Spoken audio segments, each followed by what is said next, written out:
Good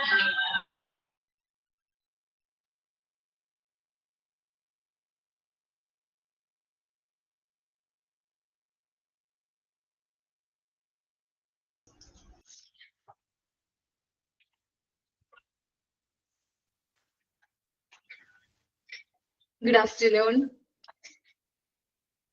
Good afternoon. Good afternoon, ma'am. Good Good afternoon. afternoon, ma'am. Good afternoon. Good afternoon. Last ക്ലാസ്സിൽ നമ്മൾ നോക്കിയത് എന്താണ് recruitment എന്നായിരുന്നു അല്ലെ? എന്തായിരുന്നു റൈറ്റ് ആയിട്ടുള്ള കാൻഡിഡേറ്റ്സിന് നമ്മുടെ കമ്പനിയിലെ വേക്കൻസിയിലേക്ക് എന്ത് ജോബ് ആപ്ലിക്കേഷൻ ജോബിന് വേണ്ടിയിട്ട് അവർ അപ്ലൈ ചെയ്തിരിക്കുക എന്നുള്ള പ്രോസസ്സായിരുന്നു എന്താ റിക്രൂട്ട്മെന്റ്. എത്ര നമ്പർ ഓഫ് ആപ്ലിക്കൻസ് നമുക്ക് വരുന്നു അത്രയും നല്ലതാണ് റിക്രൂട്ട്മെന്റ് പ്രോസസ്സ് കണ്ടക്ട് ചെയ്യാൻ, അത്രയും എളുപ്പമായിരിക്കും. അപ്പൊ നമുക്ക് ഒരുപാട് നമ്പർ ഓഫ് ആപ്ലിക്കൻസ് വരാണെങ്കിൽ അതിലേറ്റവും ബെസ്റ്റ് ആയിട്ടുള്ള സ്യൂട്ടബിൾ ആയിട്ടുള്ള കാൻഡിഡേറ്റ്സിന് നമുക്ക് എന്ത് ചെയ്യാൻ പറ്റും, റിക്രൂട്ട് ചെയ്യാനായിട്ട് പറ്റും, സെലക്ട് ചെയ്യാനായിട്ട് പറ്റും. സോ നമ്മൾ റിക്രൂട്ട്മെന്റ് എന്താണെന്നാണ് ലാസ്റ്റ് ക്ലാസ്സിൽ നോക്കിയത്. ഡെഫിനിഷൻസ് നോക്കി, നേച്ചർ നോക്കി ആൻഡ് ഒബ്ജക്റ്റീവ്സ് ഡിസ്കസ് ചെയ്തുകൊണ്ടിരിക്കുകയായിരുന്നു. അപ്പൊ നേച്ചർ വരെയായിരുന്നു ലാസ്റ്റ് ക്ലാസ്സിൽ നമ്മൾ കംപ്ലീറ്റ് ചെയ്തത്. മോക്ക് ടെസ്റ്റ് ചെയ്ത് നോക്കിയോ ആരെങ്കിലും? യെസ് മാം, ചെയ്തു. എങ്ങനെയുണ്ട് ക്വസ്റ്റ്യൻസ്? ചെയ്യാൻ പറ്റുന്നുണ്ടോ? നന്നായിട്ട് നല്ല എളുപ്പമാണ്. നമുക്ക് കുറച്ച് ആലോചിക്കാൻ പറ്റിയ ടൈപ്പാണ്. നല്ല ക്വസ്റ്റ്യൻസ് ആണ്. ഓക്കേടാ. എന്തെങ്കിലും മോക്ക് ടെസ്റ്റിൽ ഡൗട്ട് ഉണ്ടെങ്കിൽ അത് എന്റെ നെക്സ്റ്റ് ക്ലാസ്സിൽ, എന്റെ മോക്ക് ടെസ്റ്റ് ആണെങ്കിൽ എന്റെ നെക്സ്റ്റ് ക്ലാസ്സിൽ വരുമ്പോൾ അതൊന്ന് ക്ലിയർ ചെയ്യാട്ടോ. എന്തെങ്കിലും ചിലപ്പോ ഞാൻ അത് റിട്ടേൺ എഴുതി കൊടുക്കുന്നതാണ്. അത് ഇവിടുന്ന് ടൈപ്പ് ചെയ്യുമ്പോഴോ അങ്ങനെ എന്തെങ്കിലും മിസ്റ്റേക്ക് മേബി സംഭവിക്കാതിരിക്കാൻ ഞങ്ങൾ മാക്സിമം ട്രൈ ചെയ്യുന്നുണ്ട്. ഇനി അങ്ങനെ എന്തെങ്കിലും മിസ്റ്റേക്ക് ഉണ്ടെങ്കിൽ നിങ്ങൾ നെക്സ്റ്റ് ക്ലാസ്സിൽ എന്തെങ്കിലും കൺഫ്യൂഷൻ വരാണെങ്കിൽ നെക്സ്റ്റ് ക്ലാസ്സിൽ കയറുമ്പോൾ അതൊന്ന് ചോദിക്കാട്ടോ, ക്ലാരിഫൈ ചെയ്യാട്ടോ. ഓക്കെ, ദെൻ നമ്മൾ മൂവ് ആകുന്ന ടോപ്പിക് ഒബ്ജക്റ്റീവ്സ് ഓഫ് റിക്രൂട്ട്മെന്റ് ആണ്. നമ്മൾ പറഞ്ഞു ലാസ്റ്റ് ക്ലാസ്സിൽ എന്താ പറഞ്ഞത്, ബിസിനസ് ഗ്രോത്ത് റിക്രൂട്ട്മെന്റ് ഇൻഫ്ലുവൻസ് ചെയ്യുന്നുണ്ട്. ഒരു ബിസിനസ് വളർന്നുകൊണ്ടിരിക്കുകയാണോ എന്ന് നമുക്ക് നോക്കണമെന്നുണ്ടെങ്കിൽ അവിടെ റിക്രൂട്ട് ചെയ്യുന്നുണ്ട് എംപ്ലോയീസിനെ, കാൻഡിഡേറ്റ്സിനെ എന്ത് ചെയ്യുന്നുണ്ടോ, റിക്രൂട്ട് ചെയ്യുന്നുണ്ടോ എന്ന് നോക്കിയാൽ മതി. അത് കൂടുതലായിട്ട് റിക്രൂട്ട്മെന്റ് ചെയ്യുന്നുണ്ടെങ്കിൽ നമുക്കത് മനസ്സിലാക്കാൻ പറ്റും അവിടെ എന്തുണ്ട്, ഒരു ഗ്രോ ചെയ്തുകൊണ്ടിരിക്കുകയാണ്, അവിടെ ബിസിനസ് ഗ്രോത്ത് ഉണ്ട് എന്ന് നമുക്ക് മനസ്സിലാക്കാനായിട്ട് പറ്റും. അപ്പോൾ ബിസിനസ് ഗ്രോത്തും റിക്രൂട്ട്മെന്റും തമ്മിൽ ഒരു റിലേഷൻ ഉണ്ട്, ഒരു ലിങ്ക് ഉണ്ട്. എന്താണ്, അൺഅവോയ്ഡബിൾ ആയിട്ടുള്ള ഫാക്ടർ ആണ്. നമുക്ക് ബിസിനസിനെ ഗ്രോ ചെയ്യണമെന്നുണ്ടെങ്കിൽ നമുക്ക് റിക്രൂട്ട്മെന്റ് എന്ത് ചെയ്യേണ്ടതായിട്ട് വരും, കണ്ടിന്യൂ ചെയ്യേണ്ടതായിട്ട് വരും. Then filling of the vacancies caused due to staff turnover. ഞാൻ പറഞ്ഞിരുന്നല്ലേ, എന്താണ്, എന്തെങ്കിലും കാരണം കൊണ്ട് നമ്മുടെ സ്ഥാപനത്തിൽ നിന്ന് എംപ്ലോയീസ് വേക്കന്റ് ആയിട്ട് പോകാനായിട്ട് അല്ലെങ്കിൽ അവര് ലീവ് ചെയ്ത് പോകാനുള്ള ചാൻസ് കൂടുതലാണ്. സോ അങ്ങനെ വരുന്ന വേക്കൻസീസ് നമ്മൾ എന്ത് ചെയ്യേണ്ടതായിട്ട് വരും, ഫിൽ ചെയ്യേണ്ടതായിട്ട് വരും. സോ അപ്പോഴും നമ്മൾ എന്ത് ചെയ്യേണ്ടതായിട്ട് വരും, റിക്രൂട്ട്മെന്റ് പ്രോസസ്സ് ചെയ്യേണ്ടതായിട്ട് വരുന്നുണ്ട്. അപ്പോൾ filling of vacancy due to staff turnover, നമുക്ക് സ്റ്റാഫുകൾ നമ്മുടെ സ്ഥാപനത്തിൽ നിന്ന് കൊഴിഞ്ഞു പോകുമ്പോൾ അവർക്ക് അതിന് കറക്റ്റ് ആയിട്ടുള്ള എംപ്ലോയീസിന് നമ്മൾ എന്ത് ചെയ്യേണ്ടതായിട്ട് വരും, റിക്രൂട്ട് ചെയ്യേണ്ടതായിട്ട് വരും. ദെൻ നമ്മൾ പറഞ്ഞത് ചേഞ്ചിങ്, നെക്സ്റ്റ് പോയിന്റ് ആണ് changing the job role. In present world work is changing continuously. നമുക്കറിയാലോ, നമ്മുടെ വർക്ക് കണ്ടിന്യൂസ്ലി ചേഞ്ച് ചെയ്തുകൊണ്ടിരിക്കുകയാണ്. അപ്പോ ഞങ്ങളൊക്കെ പഠിച്ചിരുന്ന സമയത്ത് ജസ്റ്റ് ഒരു എന്താ പറയാ, ഒരു PG ഉണ്ടെങ്കിൽ നമുക്ക് അത്യാവശ്യം നല്ലൊരു കമ്പനിയിൽ ജോലി ചെയ്തിട്ട് വരും. മുമ്പ് അങ്ങനെയായിരുന്നു. ഒരു ഡിഗ്രി ഉണ്ടെങ്കിൽ, ഒരു BCom ഉണ്ടെങ്കിൽ ഒരു കമ്പനിയുടെ അക്കൗണ്ടന്റ് ആവാന്നായിരുന്നു മുമ്പ് നമ്മളുടെയൊക്കെ ചെറുപ്പത്തിൽ പറഞ്ഞു കേട്ടിട്ടുള്ളത്. പക്ഷെ ഇന്ന് ആ ജോബിന്റെ റോള് ചേഞ്ച് ചെയ്തുകൊണ്ടിരിക്കണം. അപ്പൊ അവിടെ ന്യൂ സ്കിൽസ്, ഇപ്പൊ BCom ടാലി ഉണ്ടെങ്കിൽ മുമ്പ് അക്കൗണ്ടന്റ് ആയിരുന്നെങ്കിൽ ഇന്ന് അങ്ങനെ പോസിബിൾ അല്ല. ഒരു എക്സ്ട്രാ ക്വാളിഫിക്കേഷൻസ് ഡിമാൻഡ് ചെയ്യുന്നുണ്ട്. പുതിയ മാറ്റങ്ങൾക്കനുസരിച്ച് അറിയാം, നമ്മുടെ വേൾഡ് ചേഞ്ച് ചെയ്തുകൊണ്ടിരിക്കുകയാണ്. സോ ഈ ചേഞ്ചസിനനുസരിച്ച് നമുക്ക് എക്സ്ട്രാ സ്കില്ല് നമുക്ക് എന്ത് ചെയ്യണം, അക്വയർ ചെയ്യണം. നിങ്ങൾ ഓരോരുത്തരും ഈ ഒരു കോഴ്സ് സെലക്ട് ചെയ്ത് എന്തുകൊണ്ടാണ്, അതേപോലെ അഡീഷണൽ സ്കില്ല് നിങ്ങൾക്ക് അക്വയർ ചെയ്യാൻ വേണ്ടിയിട്ടാണ്. കാരണം നമ്മളൊരു ഇന്റർവ്യൂവിന് ചെല്ലാണെങ്കിൽ നമുക്ക് എന്ത് സ്കില്ലാണ് ഉള്ളത്, നമുക്ക് ആ കോമ്പീറ്റ് ചെയ്യാനായിട്ട് മറ്റ് എന്താ പറയുക കാൻഡിഡേറ്റ്സിനേക്കാളും നമുക്ക് എന്ത് സ്പെഷ്യൽ സ്കില്ല് ഉണ്ടെന്ന് നോക്കാറുണ്ട്. അപ്പൊ നിങ്ങൾക്ക് ഒരു സ്കില്ല്, അഡീഷണൽ സ്കിൽ പ്രോഗ്രാം ആണ് നമ്മൾ ഈ ഒരു എന്താ പറയാ ഈ HRM കോഴ്സ് നിങ്ങൾ എടുക്കാൻ കാരണം. അപ്പോ നമ്മൾ നോക്കുന്നത് എന്താണ്, സ്കില്ലാണ്. അപ്പൊ നമുക്ക് നോക്കാം, changing the job role. In present world work is changing continuously. നമ്മുടെ വർക്ക് എന്ത് ചെയ്തുകൊണ്ടിരിക്കുകയാണ്, ചേഞ്ച് ചെയ്തുകൊണ്ടിരിക്കുകയാണ്. The skills that seems to be value today might turn redacted next year. എന്ന് വെച്ചിട്ടുണ്ടെങ്കിൽ അപ്ഡേറ്റഡ് ആയിക്കൊണ്ടിരിക്കുകയാണ്, വേർഷൻസ് ചേഞ്ച് ചെയ്തുകൊണ്ടിരിക്കുകയാണ് അല്ലെ.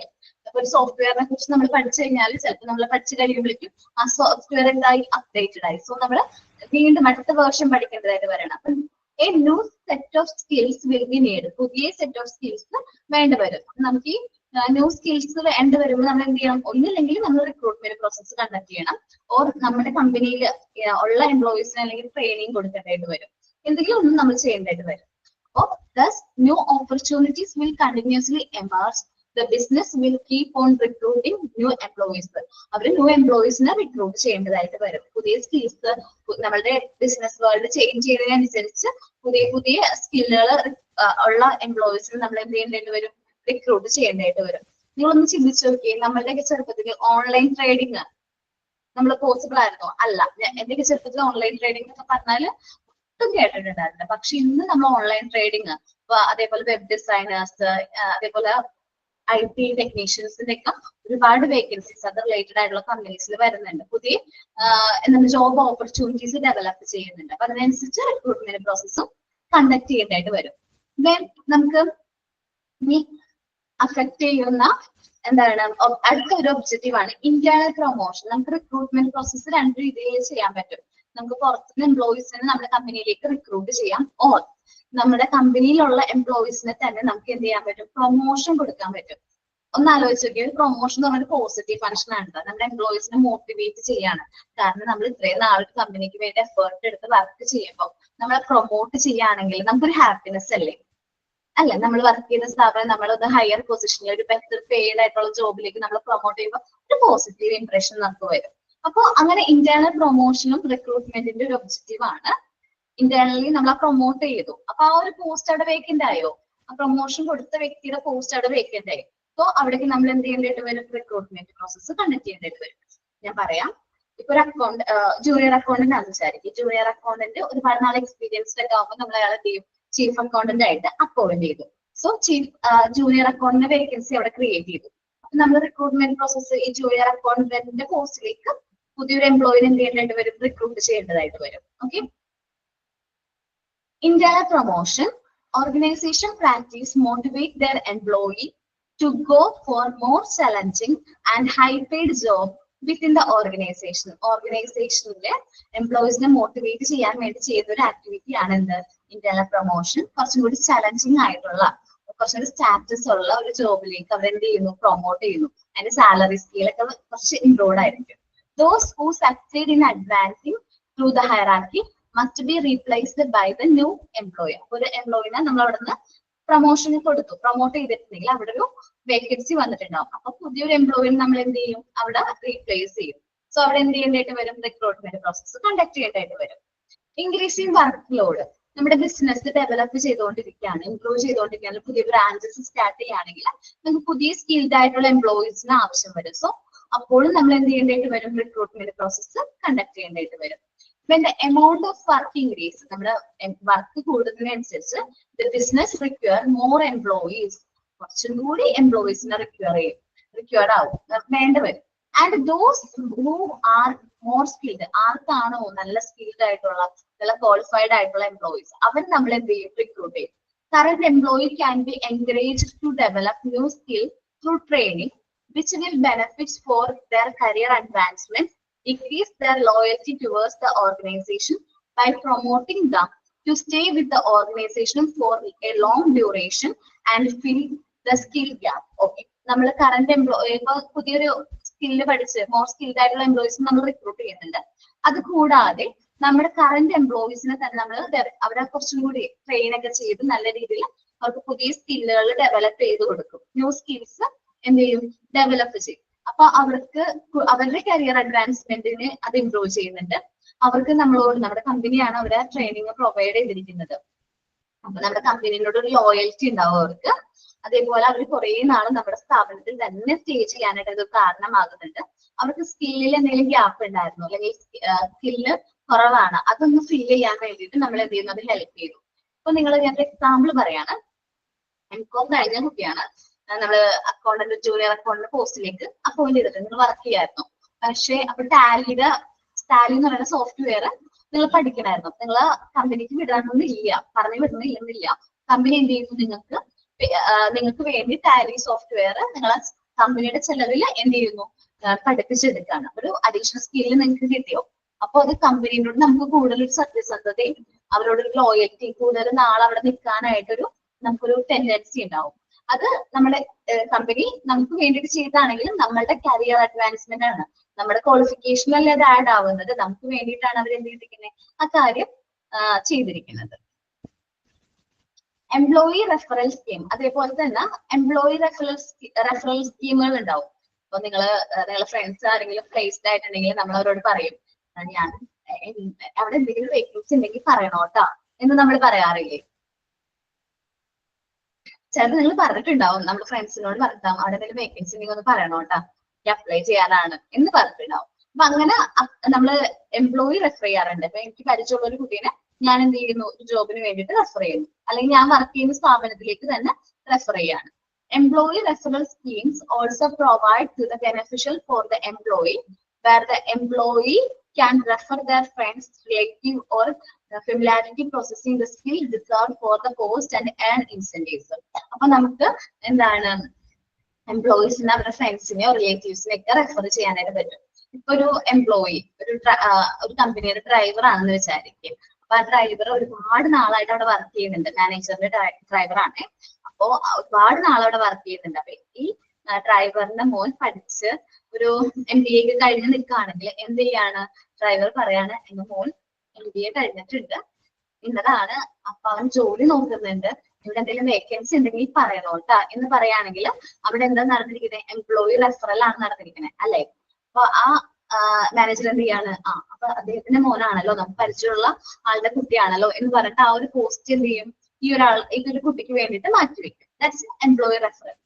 അപ്പൊ നമുക്കൊരു നമ്മൾ വർക്ക് ചെയ്യുന്ന അവിടുത്തെ എംപ്ലോയീസിന് ഒരു സാറ്റിസ്ഫാക്ഷൻ ആണ്. കാരണം എന്താണ്, നമ്മുടെ റിലേറ്റീവ്സിനോ മക്കൾക്കോ നമ്മൾ വഴി ജോലി കിട്ടാന്ന് പറഞ്ഞാൽ നമുക്കൊരു ഹാപ്പിനെസ് കിട്ടാണ്. ഓക്കെ, ഇത്രയും കാര്യങ്ങളാണ് ഒബ്ജക്റ്റീവ്സ് ഓഫ് റിക്രൂട്ട്മെന്റിൽ പറഞ്ഞത്. ബിസിനസ് ഗ്രോത്ത് വളരെ ഇൻഫ്ലുവൻസിങ് ആയിട്ടുള്ള ഒരു ഫാക്ടർ ആണ് റിക്രൂട്ട്മെന്റിന്.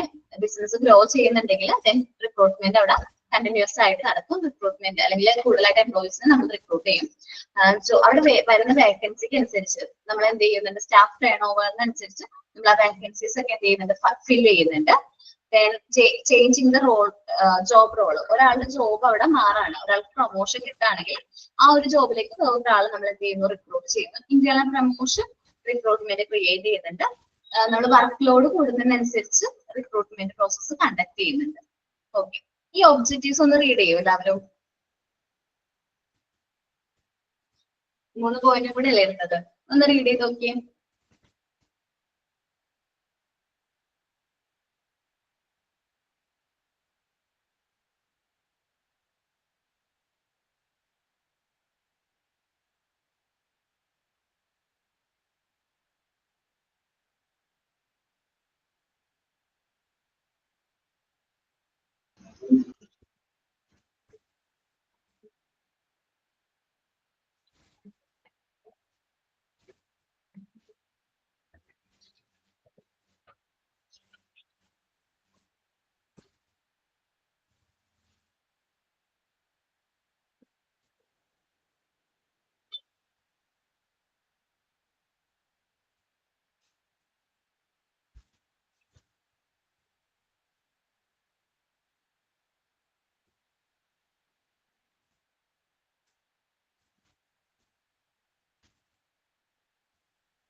എല്ലാവരും റീഡ് ചെയ്തോ? ക്ലിയർ ആണോ?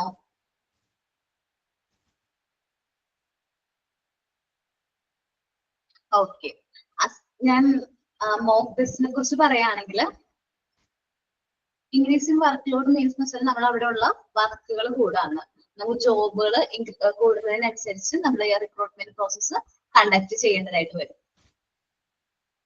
ഓക്കെ, നമ്മളിപ്പോ വർക്ക് കൂടാണ്, അപ്പൊ നമ്മൾ എന്ത് ചെയ്യും? ഓട്ടോമാറ്റിക്കലി കൂടുതലായിട്ട് എംപ്ലോയീസിനെ നമ്മൾ എന്ത് ചെയ്യും? റിക്രൂട്ട് ചെയ്യും. മോക്ക് ടെസ്റ്റിനെ കുറിച്ച് പറയുകയാണെങ്കിൽ നമുക്കിപ്പോ മോക്ക് ടെസ്റ്റ് ക്ലാസ് റൂമിൽ കയറി കഴിഞ്ഞാൽ ഗൂഗിൾ ഫോംസിൽ മോക്ക് ടെസ്റ്റ് ചെയ്യാൻ പറ്റും. നിങ്ങളുടെ ക്ലാസ് റൂമിൽ അത് ഇട്ടിട്ടുണ്ടാവണം. ചെയ്തിട്ടുണ്ടെന്നല്ലേ പറഞ്ഞത്? ഓക്കെ, അതൊന്ന് ക്ലാസ് റൂമിലുണ്ട് മോക്ക് ടെസ്റ്റ്. ക്ലാസ് റൂമിൽ കയറുമ്പോൾ നിങ്ങൾക്ക് അത് കാണാൻ പറ്റൂട്ടെ. ഗൂഗിൾ ഫോംസിൽ അത് മോക്ക് ടെസ്റ്റ് ഉണ്ടാവും. നിങ്ങൾക്ക് അതിന് ആൻസറും ചെക്ക് ചെയ്യാൻ പറ്റും, മാർക്കും ചെക്ക് ചെയ്യാൻ പറ്റുമെന്ന് തോന്നുന്നുണ്ടോ? ഒന്ന് ഫോളോ അപ്പ് ചെയ്യണം കേട്ടോ.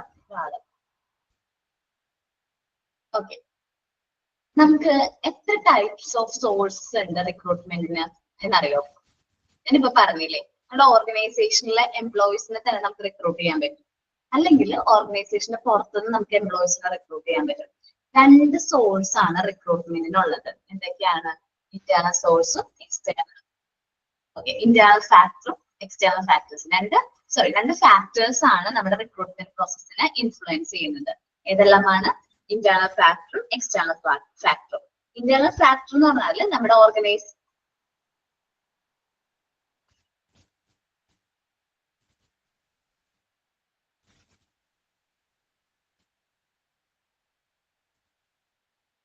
ഓക്കെ, നമുക്ക് രണ്ട് ടൈപ്പ് ഓഫ് ഫാക്ടേഴ്സ് ഇൻഫ്ലുവൻസ് ചെയ്യുന്നതെന്ന് പറഞ്ഞു, external and internal factors. Internal factor എന്ന് പറഞ്ഞാൽ നമ്മുടെ ഓർഗനൈസേഷന്റെ അകത്ത് ഉള്ള ഫാക്ടേഴ്സിന്, ഇൻസൈഡ് ദ ഓർഗനൈസേഷൻ, നമ്മുടെ ഓർഗനൈസേഷന് കൺട്രോൾ ചെയ്യാൻ പറ്റുന്ന ഫാക്ടേഴ്സിനെയാണ് നമ്മൾ എന്ത് പറയുന്നത്? ഇന്റേണൽ ഫാക്ടേഴ്സ് എന്ന് പറയുന്നത്. എക്സ്റ്റേണൽ ഫാക്ടേഴ്സ് എന്ന് പറയുന്നത് ഓർഗനൈസേഷന് ബിയോണ്ട് ദ കൺട്രോൾ ആണ്. നമുക്ക് ഒട്ടും എന്ത് ചെയ്യാൻ പറ്റില്ല, ഓർഗനൈസേഷന് കൺട്രോൾ ചെയ്യാനായിട്ട് പറ്റില്ല.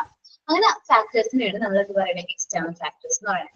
അപ്പൊ ഫാക്ടേഴ്സ് ഇൻഫ്ലുവൻസിങ് റിക്രൂട്ട്മെന്റ് നമ്മൾ രണ്ടായിട്ട് ക്ലാസിഫൈ ചെയ്തിട്ടുണ്ട്, എക്സ്റ്റേണൽ ഫാക്ടേഴ്സിനും ദെൻ ഇന്റേണൽ ഫാക്ടേഴ്സിനും. എക്സ്റ്റേണൽ ഫാക്ടേഴ്സ് ഓർഗനൈസേഷനെ കൊണ്ട് കൺട്രോൾ ചെയ്യാൻ പറ്റൂല. എന്താണ്? Factors that cannot be controlled by the organization. ഓർഗനൈസേഷന് കൺട്രോൾ ചെയ്യാൻ പറ്റില്ല. Internal factors can be controlled by an organization. Organisation അത് എന്ത് ചെയ്യാൻ പറ്റും? കൺട്രോൾ ചെയ്യാനായിട്ട് പറ്റും. നോക്കാം, ഞാൻ ഈ ഒരു ഇമേജ് സൂം ചെയ്യാം, മാക്സിമം ഞാൻ സൂം ചെയ്ത് കാണിക്കാം. പക്ഷെ അത് ക്ലിയർ അല്ല, എന്നാലും ഞാൻ പറയാം കേട്ടോ. നിങ്ങൾ ക്ലിയർ അല്ലെങ്കിൽ അതൊന്ന് എഴുതി വെക്കുക, ഞാൻ പറയുന്ന അനുസരിച്ച് എഴുതി വെക്കുക. എക്സ്റ്റേണൽ ഫാക്ടേഴ്സ്, നമ്മൾ 6 എക്സ്റ്റേണൽ ഫാക്ടേഴ്സിനെ കുറിച്ച് പറയുന്നുണ്ട്. ആദ്യം സപ്ലൈ ആൻഡ് ഡിമാൻഡ് ആണ്. നമ്മളുടെ നമ്പർ ഓഫ് ആപ്ലിക്കൻസിന്റെ സപ്ലൈയും അല്ലെങ്കിൽ കാൻഡിഡേറ്റ്സിന്റെ സപ്ലൈയും ഡിമാൻഡും ഇൻഫ്ലുവൻസ് ചെയ്യുന്നുണ്ട്. ലേബർ മാർക്കറ്റ്, നമ്മുടെ ഓർഗനൈസേഷൻ ഏത് മാർക്കറ്റിലാണ് ഉള്ളത്. അതേപോലെ ഓർഗനൈസേഷന്റെ ഇമേജ് ആൻഡ് ഗുഡ് വില്ല് അതിനെ ഇൻഫ്ലുവൻസ് ചെയ്യുന്നുണ്ട്. പിന്നെ പൊളിറ്റിക്കൽ സോഷ്യൽ ലീഗൽ എൻവയോൺമെന്റ്, ആ ഒരു ഓർഗനൈസേഷനുള്ള പൊളിറ്റിക്കൽ സോഷ്യൽ ലീഗൽ എൻവയോൺമെന്റ് അത് ഇൻഫ്ലുവൻസ് ചെയ്യുന്നുണ്ട്. അൺഎംപ്ലോയ്മെന്റ് റേറ്റ്, നമ്മുടെ ഓർഗനൈസേഷനുള്ള മാർക്കറ്റിലെ അല്ലെങ്കിൽ ആ സിറ്റുവേഷൻ അൺഎംപ്ലോയ്മെന്റ് റേറ്റ് ഇൻഫ്ലുവൻസ് ചെയ്യുന്നുണ്ട്. കോമ്പറ്റീറ്റേഴ്സ് ഇൻഫ്ലുവൻസ് ചെയ്യുന്നുണ്ട്. എക്സ്റ്റേണൽ ഫാക്ടേഴ്സ് നമ്മൾ ഓരോന്നായിട്ട് ഡിസ്കസ് ചെയ്യും.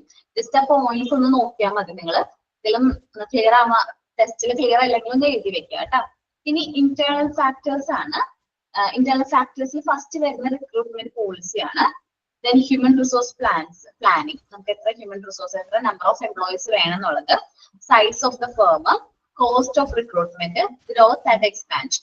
ഇത്രയും കാര്യങ്ങൾ നമുക്ക് എന്ത് ചെയ്യുന്നുണ്ട്? ഇന്റേണൽ ഫാക്ടേഴ്സ് ആയിട്ട് അഫക്ട് ചെയ്യുന്നുണ്ട്. നമുക്ക് ഓരോ ഫാക്ടേഴ്സും നമുക്ക് എന്ത് ചെയ്യാം? എക്സ്പ്ലെയിൻ ചെയ്യാം, നമുക്ക് കൂടുതൽ ഡീറ്റെയിൽസ് മനസ്സിലാവും.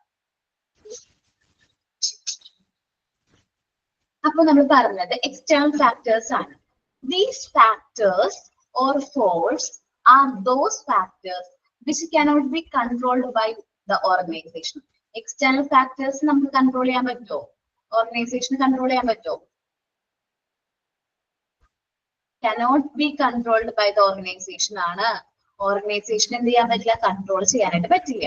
ഓക്കെ, എക്സ്റ്റേണലി അത് അഫക്ട് ചെയ്യുന്നതാണ് നമ്മുടെ ഓർഗനൈസേഷൻ. ഓക്കെ, ചോദിച്ചല്ല.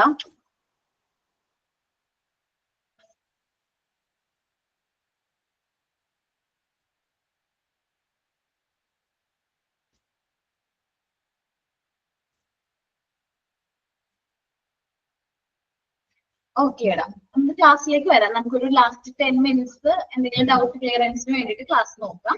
നിങ്ങൾക്ക് ഡൗട്ട് എന്തെങ്കിലും ഉണ്ടെങ്കിൽ ആ ടൈമിൽ ചോദിക്കാം കേട്ടോ. ഞാൻ പോർഷനിലേക്ക് വരാണ്. നമുക്ക് 2 ടൈപ്പ് ഓഫ് ഫാക്ടേഴ്സ് നമ്മൾ അഫക്ട് ചെയ്യുന്നുണ്ട്.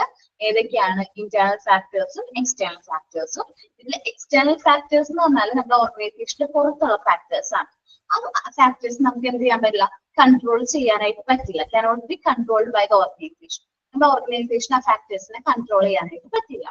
A varieties of external factors which affect the recruitment as follows. നമ്മൾ റിക്രൂട്ട്മെന്റിനെ അഫക്ട് ചെയ്യുന്ന കുറച്ച് ഫാക്ടേഴ്സ് ആണ് നമ്മൾ ഡിസ്കസ് ചെയ്യാൻ പോകുന്നത്. സപ്ലൈ ആൻഡ് ഡിമാൻഡ് ആണ് ആദ്യം പറയുന്നത്. സപ്ലൈ ആൻഡ് ഡിമാൻഡ് എന്ത് ചെയ്യുന്നുണ്ട്? റിക്രൂട്ട്മെന്റിനെ ഇൻഫ്ലുവൻസ് ചെയ്യുന്നുണ്ട്.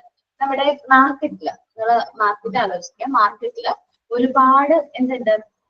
നമ്മുടെ കമ്പനിക്ക് കമ്പനിയുടെ നമ്മുടെ കമ്പനിയിൽ ഒരുപാട് പ്രൊഫഷണൽസ് ഉണ്ട്. അത്യാവശ്യം നല്ല രീതിയിൽ നമ്പർ ഓഫ് എംപ്ലോയീസ്, അത്യാവശ്യം പ്രൊഫഷണൽസ് നമ്മുടെ കമ്പനിയിൽ അവൈലബിൾ ആണെങ്കിൽ നമ്മുടെ മാർക്കറ്റ് ഡിമാൻഡ് എങ്ങനെയായിരിക്കും? എംപ്ലോയീസിന്റെ ഡിമാൻഡ് കുറവായിരിക്കും, കൂടുതലായിരിക്കും? ഡിമാൻഡ് കുറവായിരിക്കും. കാരണം നമ്മുടെ കമ്പനിയിൽ എന്തുണ്ട്? ആവശ്യത്തിനുള്ള പ്രൊഫഷണൽസ് ഉണ്ടല്ലോ. അപ്പൊ ഡിമാൻഡ് കുറവായിരിക്കില്ലേ? കമ്പനിയുടെ ഡിമാൻഡ് കുറവായിരിക്കും. അപ്പോ നമ്മൾ മാക്സിമം നമ്മുടെ ഇന്റേണൽ സോഴ്സ് തന്നെയായിരിക്കും കൂടുതലായിട്ട് യൂസ് ചെയ്യുന്നത്. നമ്മുടെ ഓർഗനൈസേഷന്റെ അകത്തുള്ള എംപ്ലോയീസിനെ തന്നെയായിരിക്കും നമ്മൾ മാക്സിമം യൂട്ടിലൈസ് ചെയ്യുന്നത്. ഇനി കമ്പനിയിൽ എംപ്ലോയീസ് കുറവാണെന്ന് വിചാരിക്കും, നമ്പർ ഓഫ് എംപ്ലോയീസ് കുറവാണ്, ആ ജോബ് ചെയ്യാനായിട്ടുള്ള എംപ്ലോയീസ് ഇല്ലെങ്കിൽ നമ്മൾ എന്ത് ചെയ്യും? അപ്പൊ ഡിമാൻഡ് കൂടും. നമ്മൾ പുറത്തുനിന്ന് എംപ്ലോയീസിനെ എന്ത് ചെയ്യേണ്ടി വരും? റിക്രൂട്ട് ചെയ്യേണ്ടതായിട്ട് വരും. അപ്പൊ അവിടെ എന്ത് വരുന്നുണ്ട്? ഡിമാൻഡ് ഇൻക്രീസ് ചെയ്യുന്നുണ്ട്. ഓക്കെ, നമ്മുടെ ഓർഗനൈസേഷനിൽ പ്രൊഫഷണൽസ് കൂടുതലാണെങ്കിൽ നമ്മൾ എന്ത് ചെയ്യും? ഡിമാൻഡ് നമ്മൾക്ക് ഡിമാൻഡ് കുറവായിരിക്കും. നമുക്ക് അധികം എംപ്ലോയീസിന് വേണ്ട. നമ്മുടെ ഓർഗനൈസേഷനിലുള്ള എംപ്ലോയീസിനെ തന്നെയായിരിക്കും നമ്മൾ എന്ത് ചെയ്യുന്നത്? റിക്രൂട്ട് ചെയ്യുന്നത്. ഇനി നമ്മുടെ ഓർഗനൈസേഷനിൽ എംപ്ലോയീസ് കുറവാണ്, നമ്പർ ഓഫ് എംപ്ലോയീസ് കുറവാണ്. സോ നമുക്ക് അവിടെ ഡിമാൻഡ് വരും. എംപ്ലോയീസിന് അവിടെ ഡിമാൻഡ് കൂടും. ക്ലിയർ ആണോ? ഓക്കെ, നോക്കാം, നമുക്ക് റീഡ് ചെയ്ത് നോക്കാം. A significant factors in recruitment process is the manpower supply ആണ്. manpower supply വളരെ ഇമ്പോർട്ടന്റ് ആയിട്ടുള്ള ഫാക്ടർ ആണ്. Both inside and outside the organisation. ഓർഗനൈസേഷന്റെ അകത്തും പുറത്തുള്ള manpower supply വളരെ ഇൻഫ്ലുവൻസിങ് ആയിട്ടുള്ള ഫാക്ടർ ആണ്. The demand of the professionals in the company is more. നമ്മളുടെ കമ്പനിയിലുള്ള പ്രൊഫഷണൽസിന്റെ ഡിമാൻഡ് കൂടുതലാണെങ്കിൽ supply of the professionals in the market is low. കാരണം നമ്മുടെ കമ്പനിയിൽ ഓൾറെഡി പ്രൊഫഷണൽ ആയിട്ടുള്ള എംപ്ലോയീസ് ഉണ്ട്. അപ്പൊ നമുക്ക് എങ്ങനെയാണ്? ഡിമാൻഡ് കുറവായിരിക്കില്ലേ? നമുക്ക് അത്രയും നമ്മുടെ കമ്പനിയെ സംബന്ധിച്ച് അവിടെ അത്രയും എന്ത് വേണ്ട? എംപ്ലോയീസ് വേണ്ട. അത്രയും സപ്ലൈ നമുക്ക് വേണ്ട, അത്രയും എംപ്ലോയീസ് നമുക്ക് വേണ്ട. കാരണം ഓൾറെഡി നമ്മുടെ കമ്പനിയിൽ പ്രൊഫഷണൽസ് ആയിട്ടുള്ള എംപ്ലോയീസ് ഉണ്ട്. Then the company will have rely on internal source. അങ്ങനെ ഒരു സിറ്റുവേഷൻ ആണെങ്കിൽ കമ്പനി എന്ത് ചെയ്യുള്ളൂ? അവർ ഇന്റേണൽ സോഴ്സ് എന്ത് ചെയ്യുള്ളൂ? റിലേറ്റ് ചെയ്യുള്ളൂ. ഇന്റേണൽ സോഴ്സ് ആയിരിക്കും കൂടുതലായിട്ട് യൂസ് ചെയ്യുന്നത്. അവിടെ ഓർഗനൈസേഷൻ അകത്തുള്ള എംപ്ലോയീസിനെ തന്നെ എന്ത് ചെയ്യാൻ നോക്കും? ട്രെയിനിങ്ങും ഡെവലപ്മെന്റും കൊടുത്ത് നമ്മൾ എന്ത് ചെയ്യും? എഫക്റ്റീവ് ആയിട്ട് യൂട്ടിലൈസ് ചെയ്യും. അപ്പൊ നമ്മൾ പറഞ്ഞത് ഒരു എക്സ്റ്റേണൽ ഫാക്ടർ ആണ്, സപ്ലൈ ആൻഡ് ഡിമാൻഡ് ആണ്. നമ്മുടെ ഓർഗനൈസേഷനിൽ എന്താണ്? ഒരുപാട് നമ്പർ ഓഫ് പ്രൊഫഷണൽസ് നമ്മുടെ കമ്പനിയിൽ ഉണ്ട്. അങ്ങനെയാണെങ്കിൽ ഡിമാൻഡ് എങ്ങനെയായിരിക്കും? നമ്മുടെ ഡിമാൻഡ് ലോ ആയിരിക്കും. മാർക്കറ്റിനോടുള്ള എംപ്ലോയീസിന്റെ ഡിമാൻഡ് കുറവായിരിക്കും. കാരണം ഓൾറെഡി നമ്മുടെ കമ്പനിയിൽ നമ്പർ ഓഫ് എംപ്ലോയീസ് ഉണ്ട്. സോ നമ്മൾ മാക്സിമം എന്താ ചെയ്യാൻ നോക്കാം? ഈ എംപ്ലോയീസിനെ നല്ല രീതിയിൽ എഫക്റ്റീവ് ആയിട്ട് യൂട്ടിലൈസ് ചെയ്യാനായിട്ട് നോക്കും. ഇനി അവർക്ക് വേണ്ട ട്രെയിനിങ്ങും ഡെവലപ്മെന്റ് ഒക്കെ പ്രൊവൈഡ് ചെയ്ത് നമ്മൾ അവർ മാക്സിമം നമ്മൾ എന്ത് ചെയ്യും? അവര് ആ കമ്പനിയിലുള്ള എംപ്ലോയീസിനെ തന്നെ എന്ത് ചെയ്യാൻ നോക്കും? യൂട്ടിലൈസ് ചെയ്യാനായിട്ട് നോക്കും. കാരണം ഒരു ലെങ്തി പ്രോസസ് ആണ് റിക്രൂട്ട്മെന്റ്. അതേപോലെ കുറച്ച് കോസ്റ്റ് കൺസ്യൂമിങ് ആണ്. അപ്പൊ അതുകൊണ്ട് വീണ്ടും റിക്രൂട്ട്മെന്റിന് വേണ്ടി നമ്മൾ പോകില്ല. ഡിമാൻഡ് എങ്ങനെയാണ്? ഓർഗനൈസേഷനിൽ എംപ്ലോയീസ് ഉണ്ടെങ്കിൽ നമ്മൾ എന്ത് ചെയ്യും? ഇന്റേണൽ സോഴ്സ് തന്നെയായിരിക്കും കൂടുതലായിട്ട് ആക്ട് ചെയ്ത് ഡിമാൻഡ് ഒക്കെ കുറവായിരിക്കും. ഇനി നമ്മുടെ ഓർഗനൈസേഷനിൽ അത്ര നമ്പർ ഓഫ് എംപ്ലോയീസ് ഇല്ലെങ്കിൽ നമ്മുടെ കമ്പനിക്ക് ഡിമാൻഡ് ഉണ്ടാവില്ലേ? എംപ്ലോയീസിന് ഡിമാൻഡ് കൂടില്ലേ? കൂടുതലായിട്ട് എംപ്ലോയീസ് നമ്മൾ റിക്രൂട്ട് ചെയ്യില്ലേ? അപ്പൊ ഡിമാൻഡ് എന്ത് ചെയ്യും? കൂടും. അപ്പൊ മാർക്കറ്റ് സപ്ലൈ, നമുക്ക് മാർക്കറ്റ് സപ്ലൈ എങ്ങനെയായിരിക്കും? കൂടും. അത്രേ ഉള്ളൂ. സിമ്പിൾ ആയിട്ട് കാര്യം മനസ്സിലായോ? ഒന്ന് റീഡ് ചെയ്ത് നോക്കി. Demand and supply.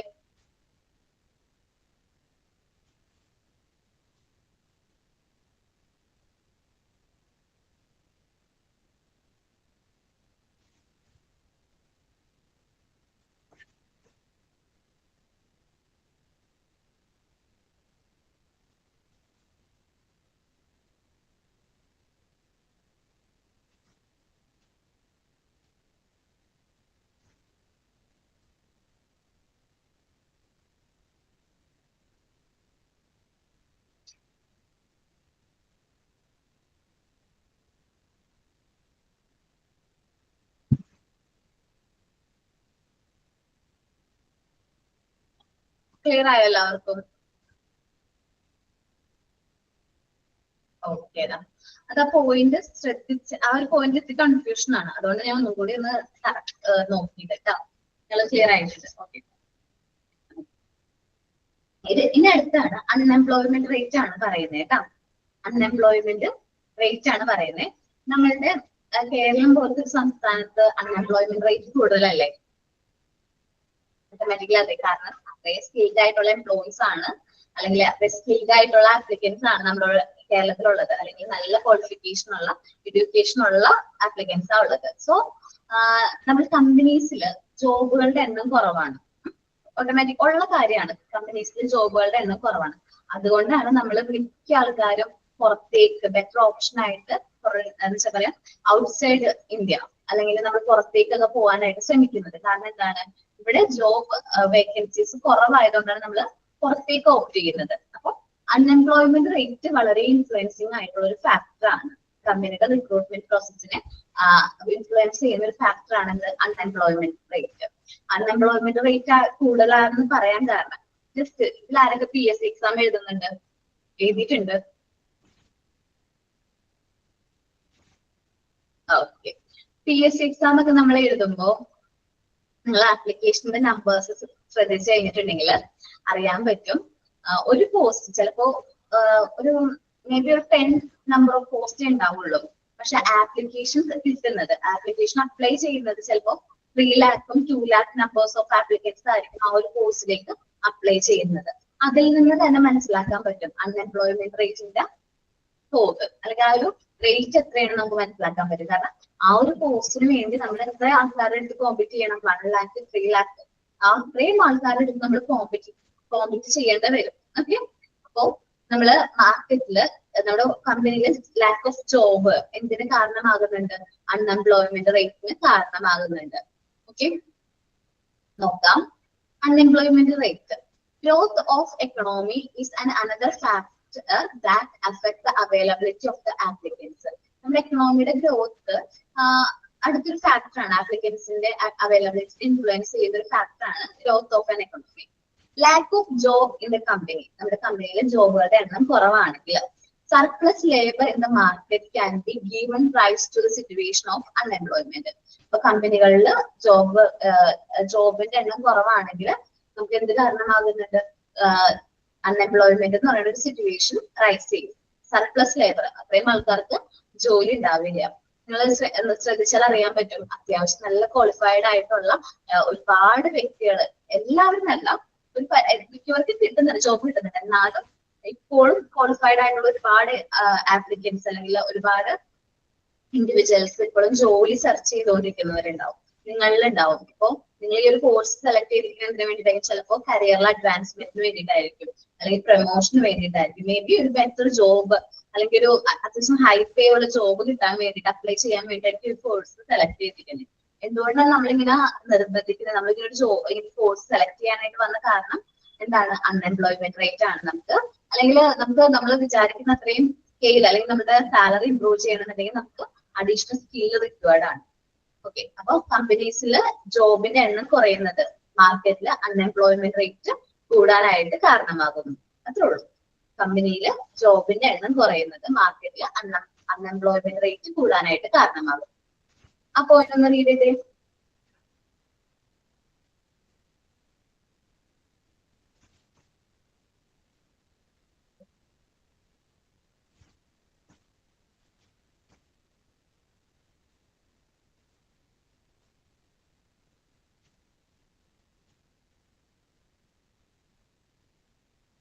ഇനി ലേബർ മാർക്കറ്റ് ആണ് കേട്ടോ. ഞാൻ കാര്യം ചോദിക്കട്ടെ, നിങ്ങള് ഇപ്പൊ ഒരു നിങ്ങൾ ടീച്ചറാണെന്ന് വിചാരിക്കും, ജസ്റ്റ് ഒരു എക്സാമ്പിൾ, എന്റെ ഒരു എക്സാമ്പിൾ പറയാം. ടീച്ചറായിട്ട് വർക്ക് ചെയ്യാണ്. നിങ്ങൾ ഗ്രാമപ്രദേശത്ത് പോയി പഠിപ്പിക്കാനായിട്ട് ആഗ്രഹിക്കുക, അല്ലെങ്കിൽ അത്യാവശ്യം സിറ്റിയിൽ പോയി പഠിപ്പിക്കാനായിട്ട് ആണ് ആഗ്രഹിക്കുന്നത്? ഞാനാണെങ്കിൽ അത്യാവശ്യം സിറ്റിയിൽ പോയിട്ട് നമുക്ക് കംഫർട്ടബിൾ ആയിട്ട് അധികം ദൂരമൊന്നും ഇല്ലെങ്കിൽ നമ്മുടെ അടുത്തുള്ള സിറ്റിയിൽ പോയി പഠിപ്പിക്കാനായിട്ടും നമ്മൾ എന്ത് ചെയ്യുന്നത്? ആപ്റ്റ് ചെയ്യുന്നത്. അപ്പൊ ലേബർ മാർക്കറ്റ് ഇത് ഇൻഫ്ലുവൻസ് ചെയ്തൊരു ഫാക്ടറാണ്. Employment conditions in the area where the organization is situated affect the recruiting activities of the organization. നമ്മുടെ ഓർഗനൈസേഷൻ ഏത് ഏരിയയിലാണ് സിറ്റുവേറ്റ് ചെയ്യുന്നത് എന്നുള്ളത് നമ്മളെ റിക്രൂട്ട്മെന്റ് പ്രോസസ്സിനെ അഫക്ട് ചെയ്യുന്ന ഫാക്ടറാണ്. സാധാരണ നമ്മളിപ്പോ സിറ്റിയിലൊക്കെ ആണെങ്കിൽ വലിയ കമ്പനീസ്, ഇപ്പൊ അത്യാവശ്യം വലിയ സിറ്റീസിലൊക്കെ ആണെങ്കിൽ അവര് നോട്ടീസ് ബോർഡ് ഉണ്ടാവും. ഈ കമ്പനിയുടെ പുറത്തൊരു നോട്ടീസ് ബോർഡിൽ ജോബ് വേക്കൻസീസ് എന്ത് ചെയ്തിട്ടുണ്ടാവും, ഡിസ്പ്ലേ ചെയ്തിട്ടുണ്ടാവും. അപ്പൊ നമ്മൾ ആ ഒരു വേക്കൻസി കാണുന്ന ആപ്ലിക്കൻസിന് നമുക്ക് എന്ത് ചെയ്യാൻ പറ്റും, അവിടെ ഒരു ആപ്ലിക്കേഷൻ കൊടുക്കാനായിട്ട് പറ്റും. അപ്പൊ കൂടുതലായിട്ട് സിറ്റീസിലൊക്കെ ആണെങ്കിൽ കൂടുതലായിട്ട് എംപ്ലോയീസിന് എന്ത് ചെയ്യാൻ പറ്റും, അട്രാക്ട് ചെയ്യാനായിട്ട് പറ്റും. ആ ജോബിലേക്ക് അപ്ലൈ ചെയ്യാൻ വേണ്ടിയിട്ട് ഒരുപാട് എംപ്ലോയീസിന് അട്രാക്ട് ചെയ്യാനായിട്ട് പറ്റും. പക്ഷെ എറണാകുളം പോലത്തെ സിറ്റിയിലേക്ക് അങ്ങനെ ചെയ്യാൻ പറ്റും, ഒരുപാട് ജോബ് ആപ്ലിക്കേഷൻസ് കിട്ടും. പക്ഷെ ഒത്തിരി എന്താ പറയാ, ഇപ്പൊ ഹില്ലി റീജിയൻ ആണെന്ന് വിചാരിക്കുക, അല്ലെങ്കിൽ ഒത്തിരി ഉൾപ്രദേശങ്ങളാണെങ്കിൽ ഒരു കമ്പനിക്ക് റിക്രൂട്ട്മെന്റ് പ്രോസസ്സ് ഇങ്ങനെ നോട്ടീസ് ബോർഡിൽ പബ്ലിഷ് ചെയ്താൽ മാത്രം കിട്ടും, ആപ്ലിക്കേഷന്റെ നമ്പേഴ്സ് കിട്ടും? ഇല്ല, കിട്ടില്ല. അതെന്തുകൊണ്ടാ? അവിടെ അധികം ക്വാളിഫൈഡ് ആയിട്ടുള്ള ആപ്ലിക്കൻസ് ഉണ്ടാവില്ല, അല്ലെങ്കിൽ കാൻഡിഡേറ്റ്സ് ഉണ്ടാവില്ല. സോ അപ്പൊ നമ്മൾ മറ്റ് മാർഗങ്ങൾ സ്വീകരിക്കേണ്ടതായിട്ട് വരും. നമ്മൾ ന്യൂസ് പേപ്പറിൽ അഡ്വർടൈസ്മെന്റ് കൊടുക്കേണ്ടി വരും, അല്ലെങ്കിൽ ഒരുപാട് രീതിയിൽ നമ്മൾ എന്ത് ചെയ്യേണ്ടി വരും, അഡ്വർടൈസ്മെന്റ് കൊടുക്കേണ്ടി വരും. ഇൻഫർമേഷൻ ഈ നമ്മുടെ ഇങ്ങനൊരു ഏരിയയിൽ ഇങ്ങനൊരു സ്ഥാപനത്തിൽ വേക്കൻസി ഉണ്ടെന്ന് കാൻഡിഡേറ്റ്സിനെ അറിയിക്കാൻ വേണ്ടിയിട്ട് കുറച്ച് കൂടുതൽ എഫേർട്ട് എടുക്കേണ്ടതായിട്ട് വരും. അപ്പോൾ ഓർഗനൈസേഷൻ എവിടെയാണ് സിറ്റുവേറ്റ് ചെയ്തിരിക്കുന്നത് എന്നുള്ളത് ഇൻഫ്ലുവൻസ് ചെയ്യുന്ന ഒരു ഫാക്ടറാണ്, റിക്രൂട്ട്മെന്റ് പ്രോസസ്സിനെ ഇൻഫ്ലുവൻസ് ചെയ്യുന്ന ഒരു ഫാക്ടറാണ്. അടുത്ത നമ്മൾ എന്താ പറയാ, നമ്മുടെ കമ്പനിയൊക്കെ സിറ്റിയിലാണെങ്കിൽ ഒരുപാട് ആപ്ലിക്കേഷൻസ് നമുക്ക് കിട്ടും. പക്ഷെ എന്താ പറയാ, റൂറൽ ഏരിയാസിലാണെങ്കിൽ അത്ര നമ്പർ ഓഫ് ആപ്ലിക്കേഷൻസ് ഉണ്ടാവണമെന്നില്ല, കിട്ടണമെന്നില്ല. നോക്കാം, നമ്മൾ പറയുന്ന ലേബർ മാർക്കറ്റ് ആണ്. Employment condition in the area where the organisation is situated affect the recruitment activities of the organization. എവിടെയാണ് ആ ഒരു ഓർഗനൈസേഷൻ സിറ്റുവേറ്റ് ചെയ്യുന്നത് എന്നുള്ളത് നമ്മളെ ആ റിക്രൂട്ട്മെന്റ് ആക്ടിവിറ്റിനെ ഇൻഫ്ലുവൻസ് ചെയ്യുന്ന ഒരു ഫാക്ടറാണ്. Ordinarily, attempts like displaying job vacancy on notice board or announcement in official meeting, etc. will attract more candidates than needed at the time of requirement. നമുക്ക് കൂടുതലായിട്ട് കാൻഡിഡേറ്റ്സിനെ അട്രാക്ട് ചെയ്യാനായിട്ട് നമുക്ക് സിറ്റിയിലൊക്കെ ആണെങ്കിൽ നോട്ടീസ് ബോർഡിൽ ഡിസ്പ്ലേ ചെയ്താൽ മതി, അല്ലെങ്കിൽ ഒഫീഷ്യൽ മീറ്റിംഗ്സിൽ നമ്മുടെ എംപ്ലോയീസിനോട് പറഞ്ഞാൽ മതി. അവരുടെ പരിചയത്തിലുള്ള എംപ്ലോയീസിനെ അവർ എന്ത് ചെയ്യും, റെഫർ ചെയ്യും. ഇങ്ങനെ എന്റെ ഒരു ഫ്രണ്ട് ഉണ്ട്, ആള് എക്സ്പീരിയൻസ്ഡ് ആണ്, ഞാൻ റെഫർ ചെയ്യാണ്. അപ്പൊ അങ്ങനെ റെഫറൽ എന്ന വഴി നമുക്ക് കൂടുതലായിട്ട് കാൻഡിഡേറ്റ്സിനെ എന്ത് ചെയ്യാൻ പറ്റും, അട്രാക്ട് ചെയ്യാനായിട്ട് പറ്റും. നമുക്ക് റിക്രൂട്ട്മെന്റ് ടൈമിൽ ആവശ്യമുള്ളതിനേക്കാൾ കൂടുതൽ കാൻഡിഡേറ്റ്സിന് നമുക്ക് എന്ത് ചെയ്യാൻ പറ്റും, അട്രാക്ട് ചെയ്യാനായിട്ട് പറ്റും. അപ്പൊ നമുക്ക് അതിൽ നിന്ന് ഏറ്റവും ബെസ്റ്റ്, ഏറ്റവും പോസിബിൾ ആയിട്ടുള്ള എംപ്ലോയിനെ എന്ത് ചെയ്താൽ മതി, സെലക്ട് ചെയ്താൽ മതി. നമ്മുടെ ആ ഒരു ടാസ്ക് കുറച്ചും കൂടി ഈസി ആക്കാണ്. നമുക്ക് എത്ര കൂടുതൽ നമ്പർ ഓഫ് ആപ്ലിക്കേഷൻസ് കിട്ടുന്നു അത്രയും പെർഫെക്റ്റ് ആയിരിക്കും നമ്മുടെ റിക്രൂട്ട്മെന്റ് പ്രോസസ് എന്ന് പറയുന്നത്. അപ്പൊ നമ്മൾ മാക്സിമം നമ്മൾ നമ്പർ ഓഫ് ആപ്ലിക്കേഷൻസ് ഇൻക്രീസ് ചെയ്യാൻ വേണ്ട സ്റ്റെപ്പ് ചെയ്യാം. പക്ഷെ റൂറൽ ഏരിയാസിലേക്ക് വരാണെങ്കിൽ നോട്ടീസ് ബോർഡ് വന്നിട്ടിട്ട് കാര്യമില്ല. കാരണം എന്താണ്, അവിടെ ഉള്ളവർ ചിലപ്പോൾ നമ്മൾ ഉദ്ദേശിക്കുന്ന സ്കില്ലോ നോളജോ ഉള്ള ആൾക്കാരാവണമെന്നില്ല. സോ നമ്മൾ എക്സ്ട്രാ എഫേർട്ട് എടുക്കേണ്ടതായിട്ട് വരും. ഈ ഒരു ജോബിനെ കുറിച്ച് ആപ്ലിക്കേഷൻസിനെ അറിയിക്കാൻ വേണ്ടി തന്നെ നമ്മൾ എക്സ്ട്രാ എഫേർട്ട് എടുക്കേണ്ടതായിട്ട് വരും. ലേബർ മാർക്കറ്റ് ഒന്ന് റീഡ് ചെയ്തേ.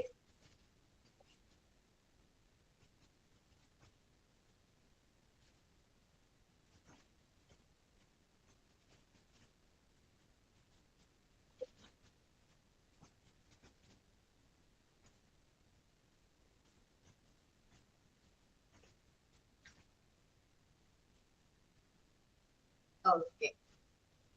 Then image and goodwill. Image and goodwill നമ്മളുടെ റിക്രൂട്ട്മെന്റ് പ്രോസസ്സിനെ ഇൻഫ്ലുവൻസ് ചെയ്യുന്ന മറ്റൊരു ഫാക്ടറാണ്. നല്ല ഇമേജ് ഉള്ള ഓർഗനൈസേഷൻ ആണെന്ന് വെച്ചാൽ, നല്ല ഗുഡ്വിൽ ഒരു ഓർഗനൈസേഷൻ ആണെങ്കിൽ അവർക്ക് റിക്രൂട്ട്മെന്റ് അല്ലെങ്കിൽ കൂടുതലായിട്ട് ആപ്ലിക്കൻസിനെ അട്രാക്ട് ചെയ്യാനായിട്ട് പറ്റും.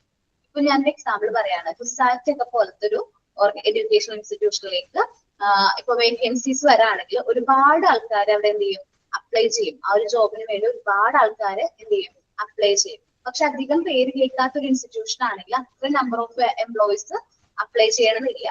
ഓക്കെ, അപ്പോൾ നല്ല ഗുഡ്വില്ലുള്ള ഓർഗനൈസേഷനിലേക്കാണെങ്കിൽ ഒരുപാട് നമ്പർ ഓഫ് എംപ്ലോയീസ് എന്ത് ചെയ്യും, അപ്ലൈ ചെയ്യും. അപ്പൊ അതിന് ഏറ്റവും ബെസ്റ്റ് ആയിട്ടുള്ള എംപ്ലോയിനെ എന്ത് ചെയ്താൽ മതി, സെലക്ട് ചെയ്താൽ മതി.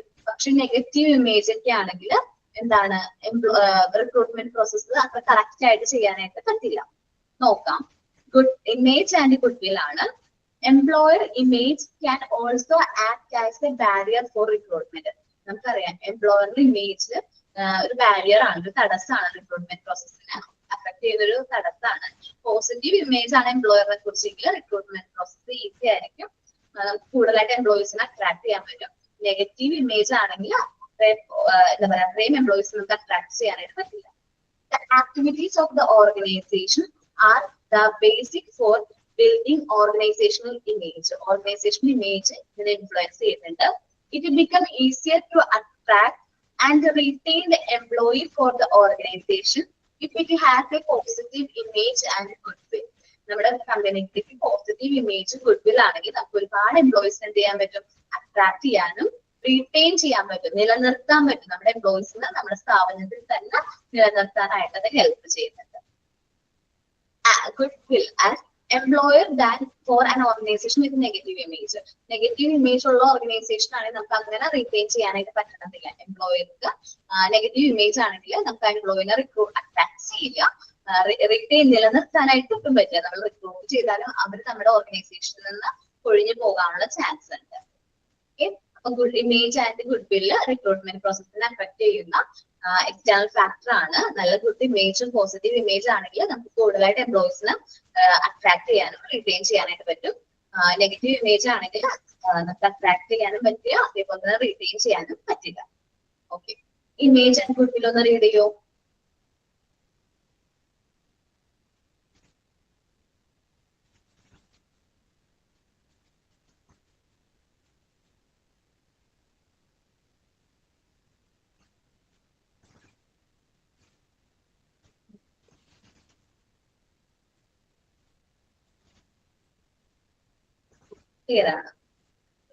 ക്ലിയർ ആണോ? Okay. Then political and social legal environment.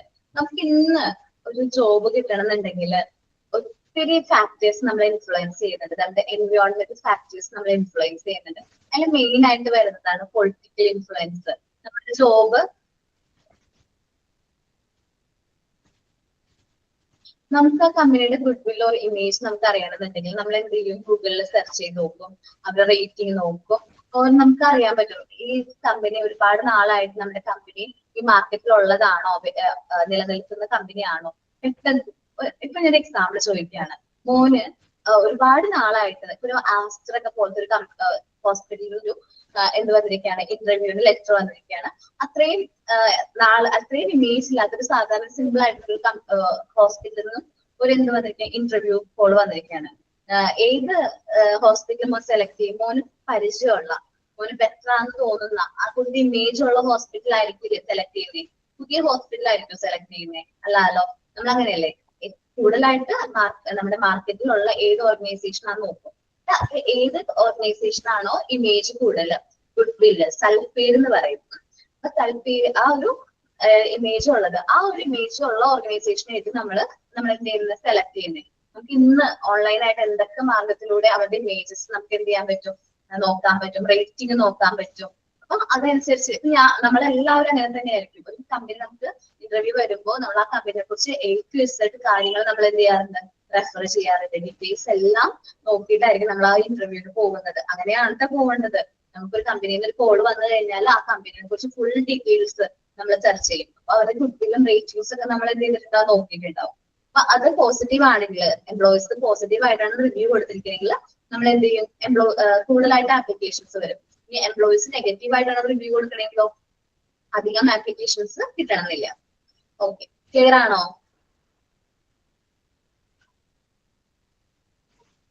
Okay.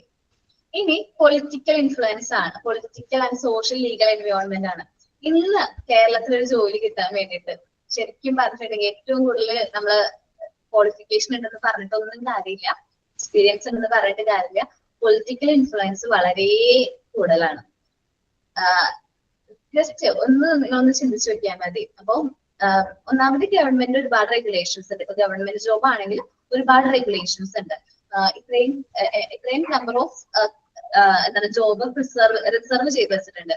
അത് നല്ലതാണ്. ഷെഡ്യൂൾഡ് കാസ്റ്റ്, ഷെഡ്യൂൾഡ് ട്രൈബ്സ് ഒക്കെ പോലെ ഹാൻഡിക്യാപ്ഡ് ആയിട്ടുള്ള വ്യക്തികൾക്ക് വേണ്ടി ഷെഡ്യൂൾ മാറ്റി വെച്ചിട്ടുണ്ട്. നല്ലൊരു കാര്യമാണ്. ഇത് കുഴപ്പമില്ല, നമുക്കത് അക്സെപ്റ്റബിൾ ആണ്. ഇത് കൂടാതെ പൊളിറ്റിക്കൽ ഇൻഫ്ലുവൻസ്, ഫേവറിറ്റിസം ഒക്കെ കാണിക്കാറുണ്ട്. ഇപ്പൊ നമുക്കൊരു ജസ്റ്റ് ഒരു എക്സാമ്പിൾ പറയാൻ, ഒരു കോപ്പറേറ്റീവ് സൊസൈറ്റിയിലെ എക്സാംസ് എഴുതാറുണ്ടോ? കോപ്പറേഷൻ എക്സാംസ് എഴുതാറുണ്ടോ ആരെങ്കിലും? ഓക്കെ, എഴുതാറുണ്ട്. അപ്പൊ എഴുതുന്നവർക്ക് അറിയാൻ പറ്റും, നമ്മൾ റാങ്ക് ലിസ്റ്റിൽ വന്നിട്ടും കാര്യം ഉണ്ടാവില്ല. കാരണം എന്താണ്, അവിടെ ഒരു പൊളിറ്റിക്കൽ ഇൻഫ്ലുവൻസ് ഉണ്ടെങ്കിൽ മാത്രമേ നമുക്ക് ആ ഒരു ജോബ് കിട്ടാനായിട്ട് പറ്റുള്ളൂ. ചിലപ്പോ ആ ലിസ്റ്റിൽ ചിലപ്പോ നമ്മളായിരിക്കും നെക്സ്റ്റ് പോസ്റ്റിലേക്ക് വരണ്ടേ, പക്ഷെ നമ്മളെക്കാളും താഴ്ന്ന റാങ്കിലുള്ള ആൾക്കാർ സിമ്പിൾ ആയിട്ട് പൊളിറ്റിക്കൽ ഇൻഫ്ലുവൻസ് കാരണം സിമ്പിൾ ആയിട്ട് കയറി പോകുന്നത് നമുക്ക് കണ്ടാൽ അറിയാൻ പറ്റും. അത് ഏതാണെന്നൊന്നുമില്ല, ഇതിനും മിക്കയിടത്തും ഈ ഒരു പൊളിറ്റിക്കൽ ഇൻഫ്ലുവൻസ് ഉണ്ട്. ഇപ്പം ഞാനൊരു ഇന്റർവ്യൂവിന് പോവുകയാണെങ്കിൽ എന്റെ നല്ല ക്വാളിഫിക്കേഷൻ, കറക്റ്റ് ആയിട്ട് എക്സ്പീരിയൻസ് ഉണ്ട്, ഓക്കെ ആണ്. എന്റെ അടുത്തിരിക്കുന്ന ആൾക്കും എന്റെ അതേ ക്വാളിഫിക്കേഷൻ ആണ്, എക്സ്പീരിയൻസ് ആണ്. ആ ആൾക്ക് റെഫർ ചെയ്തിരിക്കുന്നത് MP-യോ MLA ആണെന്ന് വിചാരിക്കുക. ആർക്കാ ജോബ് കിട്ടും? എനിക്ക് കിട്ടൂല, നെക്സ്റ്റ് ആൾക്കാർക്കും കിട്ടുന്നത്. ഈ ഒരു അവസ്ഥയിൽ കൂടിയാണ് നമ്മൾ എന്ത് ചെയ്യുന്നത്, കടന്നു പോയിക്കൊണ്ടിരിക്കുന്നത്. അപ്പോ പൊളിറ്റിക്കൽ ഇൻഫ്ലുവൻസ് വളരെ കൂടുതലാണ് ഇന്ന്. നോക്കാം. Political, social, legal environment. Recruitment practices are directly influenced by various government regulations which keep out favoritism in hiring and employment. നമ്മൾ ഈ ഹയറിംഗ് പ്രോസസ്സിലും എംപ്ലോയ്മെന്റ് പ്രോസസ്സിലും ഫേവറിറ്റിസം ഇന്ന് കൂടുതലാണ്. അവർക്ക് ഏറ്റവും ഫേവറബിൾ ആയിട്ടുള്ള ആളെയായിരിക്കും ചിലപ്പോൾ എന്ത് ചെയ്യുന്നത്, റിക്രൂട്ട് ചെയ്യുന്നത്. ഒരു എക്സാമ്പിൾ അവർ പറയുന്നത്, institution for reservation in employment for scheduled caste, scheduled tribes, physically handicapped, etc. ഇത് എല്ലാം ഗവൺമെന്റ് ഇൻട്രൊഡ്യൂസ് ചെയ്തിരിക്കുന്നതാണ്. അതിലൊരു പരിധിവരെയും ഈ ഒരു ഡിസ്ക്രിമിനേഷൻ അവോയ്ഡ് ചെയ്യാൻ വേണ്ടിയിട്ടാണ് അങ്ങനെ എന്ത് ചെയ്തിരിക്കുന്നത്, അവർക്ക് വേണ്ടിയിട്ട് റിസർവ് ചെയ്തിരിക്കുന്നത്. നല്ലതാണ്. Have been introduced by government of India. ഇത് കൂടാതെ കുറച്ച് പ്രശ്നങ്ങളുണ്ട്. In addition, trade union play a prominent position in recruitment. Trade unions പറയാറുണ്ട്, ഒരു പ്രോമിനന്റ് ആയിട്ടുള്ള ട്രേഡ് യൂണിയൻസ് ഉണ്ടെങ്കിൽ അവർ പറയും ഇന്ന ആളെ റിക്രൂട്ട് ചെയ്യാൻ പറ്റുള്ളൂ, ഞങ്ങളുടെ യൂണിയനിലുള്ള ആളെ മാത്രമേ നിങ്ങൾക്ക് മാനേജർ പോസ്റ്റിലേക്ക് റിക്രൂട്ട് ചെയ്യാൻ പറ്റുള്ളൂ എന്ന് അവർ ഡിമാൻഡ് വെക്കും. അപ്പൊ അങ്ങനെ വരുമ്പോൾ മാനേജറുടെ ഫ്രീഡമാണ്, കറക്റ്റ് HR മാനേജറുടെ ഫ്രീഡം അവിടെ എന്ത് ചെയ്യാണ്, ബ്രേക്ക് ചെയ്യാണ്. അവർക്ക് കറക്റ്റ് ആയിട്ടുള്ള എംപ്ലോയീസിനെ എന്ത് ചെയ്യാൻ പറ്റില്ല, റിക്രൂട്ട് ചെയ്യാനായിട്ട് പറ്റില്ല. വലിയ കമ്പനീസിലൊക്കെ പ്രശ്നങ്ങൾ ഫേസ് ചെയ്യാറുണ്ട് കേട്ടോ.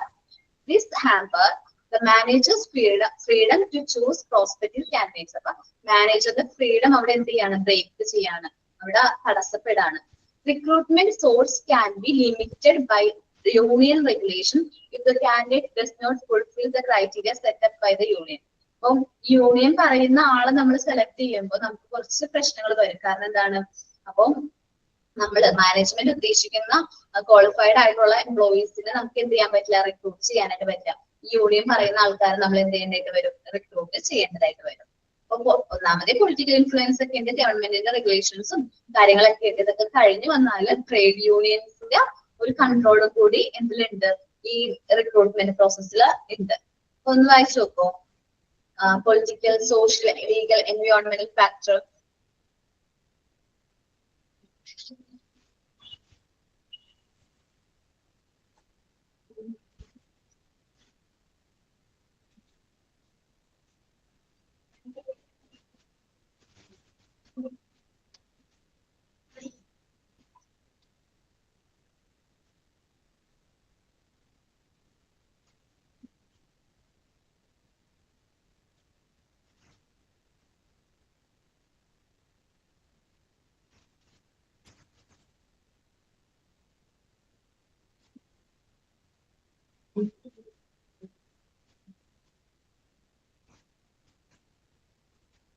ഓക്കെ, നെക്സ്റ്റ് പോയിന്റ് ആണ് കോമ്പറ്റീറ്റേഴ്സ്. കോമ്പറ്റീറ്റേഴ്സ് നമ്മള് നല്ല ക്വാളിഫൈഡ് ആയിട്ടുള്ള കാൻഡിഡേറ്റ്സിനെ നമ്മുടെ ഓർഗനൈസേഷനിലേക്ക് അട്രാക്ട് ചെയ്യണമെന്നുണ്ടെങ്കിൽ നല്ല എന്താ കൊടുക്കുക, നല്ല ബെനിഫിറ്റ്സ്, നല്ലൊരു ഹൈ പേ പാക്കേജ് നമ്മൾ പ്രൊവൈഡ് ചെയ്യേണ്ടതായിട്ട് വരും. എങ്ങാനും നമ്മളുടെ കോമ്പറ്റീറ്റേഴ്സ് നമ്മളെക്കാൾ നല്ല പാക്കേജ് കൊടുക്കാന്ന് പറഞ്ഞാൽ ഓട്ടോമാറ്റിക്കലി എന്ത് സംഭവിക്കും, നമ്മുടെ കാൻഡിഡേറ്റ് ഇങ്ങോട്ട് പോകും, അല്ലെങ്കിൽ നമ്മുടെ ആപ്ലിക്കന്റ് ഇങ്ങോട്ട് പോകും, ആ ഓർഗനൈസേഷനിൽ പോകും. അപ്പൊ നമ്മുടെ കോമ്പറ്റീറ്റേഴ്സിന്റെ പോളിസിക്ക് അനുസരിച്ചിട്ട് നമ്മളുടെ പോളിസിയിലും മാറ്റം വരുത്തേണ്ടതായിട്ട് വരും. അപ്പൊ ചിലപ്പോൾ അവർ പറയുന്ന പോലെ ഇപ്പൊ സ്കെയിൽ ഓഫ് പേ ഒക്കെ കൂട്ടി കറക്റ്റ് ആയിട്ടാണ് കൊടുത്തിരിക്കുന്നത്, പക്ഷെ അവര് ഇനി എക്സ്ട്രാ എന്തെങ്കിലും ബെനിഫിറ്റ്സ് പ്രൊവൈഡ് ചെയ്യാം എന്ന് പറഞ്ഞു കഴിഞ്ഞാൽ ഓട്ടോമാറ്റിക്കലി ആപ്ലിക്കൻസിന് ടെൻഡൻസി ഉണ്ടാവില്ലേ, ആ ഒരു സ്ഥാപനത്തിലേക്ക് പോകാനായിട്ട്. സോ നമ്മൾ എന്ത് ചെയ്യേണ്ടി വരും? നമ്മളും ആ ഒരു ബെനിഫിറ്റ്സ് പ്രൊവൈഡ് ചെയ്യാന്ന് പറയുമ്പോൾ അങ്ങനെ നമ്മൾ എന്ത് ചെയ്യേണ്ടി വരും? ആപ്ലിക്കൻസിനെ അട്രാക്ട് ചെയ്യേണ്ടി വരും. അത്യാവശ്യം കുറച്ചും കൂടി സ്കിൽഡ് ആയിട്ടുള്ള ജോബുകളിലാണ് ഈ ഒരു പ്രശ്നം വരുന്നത് കേട്ടോ. The recruitment function is also influenced by the recruitment policies of the competitor. നമ്മുടെ കോമ്പറ്റീറ്റേഴ്സിന്റെ റിക്രൂട്ട്മെന്റ് പോളിസീസും നമ്മുടെ റിക്രൂട്ട്മെന്റ് ഫംഗ്ഷനെ അഫക്ട് ചെയ്യുന്നുണ്ട്, ഇൻഫ്ലുവൻസ് ചെയ്യുന്നുണ്ട്. Generally, the organization change their recruitment policy to match up with the competitors' policy. സാധാരണയായിട്ട് നമ്മുടെ organisation change ചെയ്യാറുണ്ട്, നമ്മുടെ recruitment പോളിസിയിൽ മാറ്റം വരുത്താറുണ്ട്.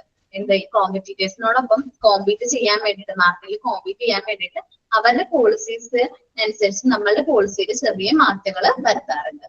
The organization change their recruitment policy to match up with the competitors' policy so that they can compete in the market. എന്നാൽ മാത്രമേ നമ്മുടെ ഓർഗനൈസേഷനിലേക്ക് നല്ല കോമ്പീറ്റന്റ് ആയിട്ടുള്ള എംപ്ലോയീസ് വരുള്ളൂ. നമ്മൾ അവരുടെ പോളിസിനേക്കാളും കുറച്ചും കൂടി ബെറ്റർ ആയിട്ടുള്ള ഒരു സ്കെയില് ഓഫർ ചെയ്താലേ ആ ഒരു എംപ്ലോയി നമ്മുടെ ഓർഗനൈസേഷനിലേക്ക് വരുള്ളൂ. അപ്പോൾ ടോപ്പ് ലെവലായിട്ടുള്ള എംപ്ലോയീസിനെ അട്രാക്ട് ചെയ്യാൻ വേണ്ടിയിട്ടാണ് നമ്മളിങ്ങനെ കോമ്പറ്റീറ്റേഴ്സിന് കൊടുക്കുന്ന പോളിസിനേക്കാളും കുറച്ചും കൂടി മാറ്റം വരുത്തി ഇംപ്രൂവ്ഡ് ആയിട്ടുള്ള പോളിസീസ് നമ്മൾ കൊടുക്കുന്നത്. അപ്പൊ ഏറ്റവും ലാസ്റ്റ് ഇൻഫ്ലുവൻസ് ചെയ്യുന്ന ഒരു ഫാക്ടർ, എക്സ്റ്റേണൽ ഫാക്ടർ ആണ് എന്ത്? കോമ്പറ്റീറ്റേഴ്സ്. നമ്മുടെ റിക്രൂട്ട്മെന്റ് പോളിസിനെ ഇൻഫ്ലുവൻസ് ചെയ്യുന്ന ഒരു ഫാക്ടർ ആണ് എന്ത്? കോമ്പറ്റീറ്റർ എന്ന് പറയുന്നത്. ഒരു നമ്മളുടെ കോമ്പറ്റീറ്റേഴ്സിന്റെ റിക്രൂട്ട്മെന്റ് പോളിസി നമ്മളുടെ റിക്രൂട്ട്മെന്റ് പ്രോസസ്സിനെ എന്ത് ചെയ്യുന്നുണ്ട്? അഫക്ട് ചെയ്യുന്നുണ്ട്. നമ്മളുടെ റിക്രൂട്ട്മെന്റ് പ്രോസസ്സ് പെർഫെക്റ്റ് ആവണമെന്നുണ്ടെങ്കിൽ നമ്മൾ അവരുടെ പോളിസിക്ക് അനുസരിച്ച് മാച്ചപ്പ് ചെയ്താൽ മാത്രമേ നമ്മുടെ ഓർഗനൈസേഷനിലേക്ക് കോമ്പറ്റീറ്റേഴ്സ് വരുള്ളൂ. Competitors means other organisation. അതേടെ കോമ്പറ്റീറ്റേഴ്സ് എന്ന് വെച്ചിട്ടുണ്ടെങ്കിൽ മറ്റു ഓർഗനൈസേഷൻ ആണ്. നമ്മളുടെ അതേ ഒരു ബിസിനസ് ചെയ്യുന്ന മറ്റു ഓർഗനൈസേഷൻസിനെയാണ് നമ്മളുടെ കോമ്പറ്റീറ്റേഴ്സ് ആയിട്ട് പറയുന്നത്. ഓക്കെ, ഒന്ന് റീഡ് ചെയ്തേ. നമ്മളുടെ അതേ ബിസിനസ്, അതേ ലൈൻ ഓഫ് ബിസിനസ് ചെയ്യുന്ന ഓർഗനൈസേഷൻ ആവണം കേട്ടോ.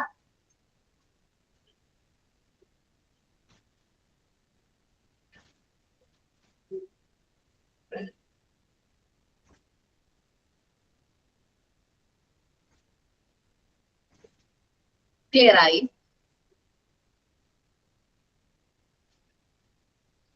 റീഡ് ചെയ്തോ?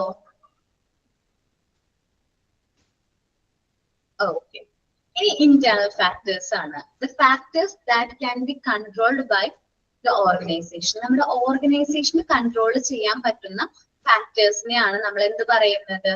Internal factors. നമ്മുടെ ഓർഗനൈസേഷനെ കൊണ്ട് കൺട്രോൾ ചെയ്യാൻ പറ്റുന്ന ഫാക്ടേഴ്സിനെയാണ് internal factors എന്ന് പറയുന്നത്. These are various internal factors in the organization influence recruitment programs. താഴെ പറയുന്നതാണ് റിക്രൂട്ട്മെന്റ് പ്രോഗ്രാംസിനെ ഇൻഫ്ലുവൻസ് ചെയ്യുന്ന internal factors. Human resource planning. Human resource planning എന്ന് വെച്ചാൽ നമുക്ക് എത്ര നമ്പർ ഓഫ് എംപ്ലോയീസിനെ റിക്രൂട്ട് ചെയ്യണം, അവർക്ക് എന്ത് ക്വാളിഫിക്കേഷൻ വേണം, എന്തോരം എക്സ്പീരിയൻസ് വേണം എന്നുള്ളത് നമ്മൾ ഇൻഫ്ലുവൻസ് ചെയ്യുന്നുണ്ട്. അപ്പൊ എന്താണ് ഹ്യൂമൻ റിസോഴ്സ് പ്ലാനിങ് ഒരു ഇന്റേണൽ ഫാക്ടർ ആണ്. നമ്മൾ ഓരോ ഓർഗനൈസേഷനും അവരുടേതായ റിക്രൂട്ട്മെന്റ് പോളിസീസ് ഉണ്ടാവും. സോ ഈ റിക്രൂട്ട്മെന്റ് പോളിസി അനുസരിച്ച് വേണം നമ്മൾ റിക്രൂട്ട്മെന്റ് പ്രോഗ്രാം കണ്ടക്ട് ചെയ്യാൻ. സോ റിക്രൂട്ട്മെന്റ് പോളിസി ഒരു ഇന്റേണൽ ഫാക്ടർ ആണ്. Size of the firm. നമ്മുടെ ഫേമിന്റെ സൈസ് റിക്രൂട്ട്മെന്റ് പോളിസിയും റിക്രൂട്ട്മെന്റും തമ്മിൽ എന്തുണ്ട്? കണക്ഷൻ ഉണ്ട്. കാരണം ഒരു ലാർജ് സ്കെയിൽ ഓർഗനൈസേഷൻ ആണെങ്കിൽ കൂടുതലായിട്ട് റിക്രൂട്ട്മെന്റ് പ്രോസസ് കണ്ടക്ട് ചെയ്യേണ്ടി വരും. സ്മോൾ സ്കെയിൽ ഓർഗനൈസേഷൻ ആണെങ്കിൽ അത്രയും ലെങ്തി ആയിട്ടുള്ള റിക്രൂട്ട്മെന്റ് വേണ്ട വരിക. അതേപോലെ റിക്രൂട്ട്മെന്റ് ചിലപ്പോ ചില ഓർഗനൈസേഷനിൽ നമ്മൾ ശ്രദ്ധിച്ചു കഴിഞ്ഞിട്ടുണ്ടെങ്കിൽ വീക്ക്ലി റിക്രൂട്ട്മെന്റ് കണ്ടക്ട് ചെയ്യാറുണ്ട്. ചിലവര് ഇയർലിയോ, സ്മോൾ ഓർഗനൈസേഷൻ ആണെങ്കിൽ ഹാഫ് ഇയർലിയോ അല്ലെങ്കിൽ ഇയർലി ഒക്കെ ആയിരിക്കും, അല്ലെങ്കിൽ ഒരു വേക്കൻസി അവിടെ ക്രിയേറ്റ് ചെയ്യുമ്പോഴായിരിക്കും റിക്രൂട്ട്മെന്റ് പ്രോസസ് കണ്ടക്ട് ചെയ്യുന്നത്. പക്ഷെ ലാർജ് ഓർഗനൈസേഷനെ അപേക്ഷിച്ച് നോക്കും, ലാർജ് ഓർഗനൈസേഷൻ റിക്രൂട്ട്മെന്റ് പ്രോസസ് എനിക്ക് തോന്നുന്നു വീക്ക്ലി കണ്ടക്ട് ചെയ്യുന്ന ഓർഗനൈസേഷൻസ് ഉണ്ട്. ദെൻ കോസ്റ്റ് ആണ്. ശരിക്കും പറഞ്ഞാൽ റിക്രൂട്ട്മെന്റിന്റെ കോസ്റ്റ് ആരാണ് ബോൺ ചെയ്യുന്നത്? ഓണർ ആണ്, എംപ്ലോയർ ആണ് ബോൺ ചെയ്യുന്നത്.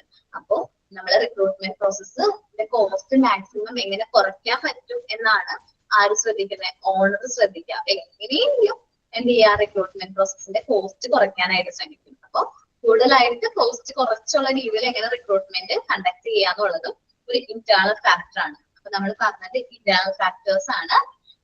ഹ്യൂമൻ റിസോഴ്സ് പ്ലാനിങ് ഒരു ഇന്റേണൽ ഫാക്ടർ ആണ്. റിക്രൂട്ട്മെന്റ് പോളിസി ഒരു ഇന്റേണൽ ഫാക്ടർ ആണ്. Size of the firm internal factor ആണ്. കോസ്റ്റ് ഇന്റേണൽ ഫാക്ടർ ആണ്. ഓക്കെ, ഞാൻ ഇവിടെ ഇന്റേണൽ ഫാക്ടർ ഫുൾ ആയിട്ട് ഡിസ്കസ് ചെയ്യുന്നില്ല, ഇവിടെ വെച്ച് ഞാൻ സ്റ്റോപ്പ് ചെയ്യാണ്. നെക്സ്റ്റ് ക്ലാസ്സിൽ ഇന്റേണൽ ഫാക്ടേഴ്സ് ഏതൊക്കെയാണെന്നുള്ളത് പേര് മാത്രം ഞാൻ പറഞ്ഞിട്ടുണ്ട്. ആ പേര് മാത്രം നിങ്ങൾ നന്നായിട്ട് നോക്കുക.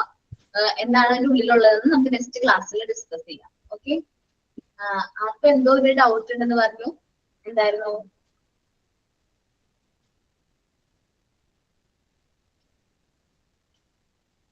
നമ്മൾ ക്ലാസ് എടുക്കുന്ന സമയത്ത് എന്തൊരു ഡൗട്ട് ഉണ്ടെന്ന് പറഞ്ഞു? അനില.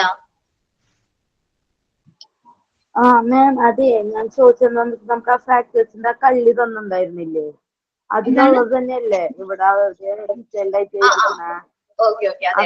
തന്നെയല്ലേ?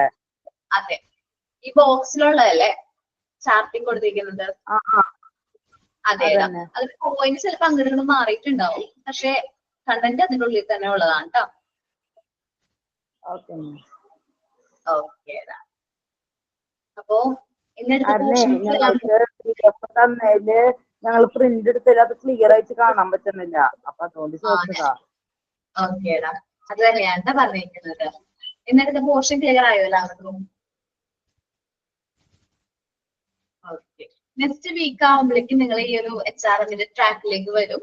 നെക്സ്റ്റ് വീക്ക് മുതൽ നിങ്ങൾക്ക് ആ ഒരു ഫസ്റ്റ് ക്ലാസ് തുടങ്ങിയതിന്റെ ഒരു ചെറിയ ബുദ്ധിമുട്ടുണ്ടാവും, പക്ഷെ അത് മാറും കേട്ടോ. എല്ലാവർക്കും മാറും. നിങ്ങൾ പ്രോപ്പർ ആയിട്ട് ഈ ഒരു കോഴ്സിന്റെ ഉള്ളിലേക്ക് വന്നോളൂ. അപ്പോ thank you all. Thank you miss.